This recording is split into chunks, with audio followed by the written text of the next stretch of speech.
Now that you've been introduced to Elementor, let me show you the finished page that you'll create using your Elementor skills and the series of video tutorials that I've set up to show you step by step how to create this page. Notice that there's other pages that are in this site, but you're only going to do the home page. But you'll try to replicate all the elements you see here, and I'll be actually going through this step by step to show you how to do each section of this page. But I wanted to introduce you to the page itself. It's here under gonzamedia.com Travel 1. So if you put that in your browser while you're working, you can see the page that you'll be creating step by step. You can also log into this site and look at the back end.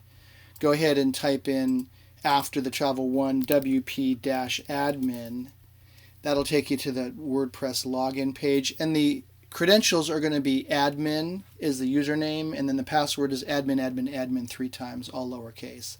That'll take you to this page here, and all you'll do is you'll go to the pages area and have a look at the Elementor Edit with Elementor option on the home page. You can look at some of the other pages too if you want, but this is the one you'll be building, Edit with Elementor. And then this will give you all of the settings that you'll need to use to get the same look as this page here. So that loads this page, and then notice that this gives you all the Elementor settings. So just click on each section and have a look at the style and the advanced settings. Just don't change anything, or if you do change things, just don't click the update button on the bottom. Notice that if you make a change here in anything, you'll have an option to update it down here. Just don't update.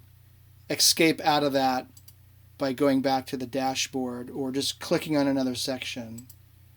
And be sure not to change it, because if you do change it, then the next student who comes along will not have the right settings. But you can look at anything here to help you. I'll be guiding you also step by step, but I just wanted to show you that this is the site you'll be building, or the page you'll be building. Again, there are other pages if you want to check out those pages, but everything is here, and you don't have to get it exact, but you'll want to get it as close as you can. And notice there's a lot of settings here, so really this assignment is all about learning Elementor and also learning how to design attractive pages. So there's a lot of design lessons in the series of videos that will follow this one on how to set this page up step by step.